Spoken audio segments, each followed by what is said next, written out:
ada beberapa nama tokoh yang kami merasa mendapatkan kehormatan bergabungnya dengan tokoh, artis, dan selebriti dalam perjuangan politik kami 2024. Di antara nama-nama tersebut adalah ada Melly Goeslaw, ada Ahmad Dhani, ada Taufik Hidayat, ada Ari Sihasale, ada Dery Drajat, ada Didi Mahardika,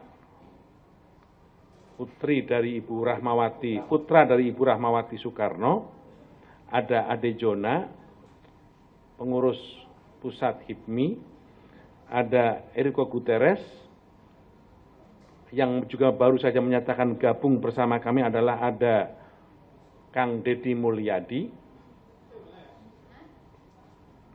Sebelumnya kami telah mendapatkan beberapa nama-nama beken seperti Rachel Maryam Saidina, Jamal Mirdad, Mureno Suprapto. Nama-nama tersebut sekarang masih tetap ingin berjuang bersama kami dalam perjuangan politik 2024. Saya Cynthia Rompas.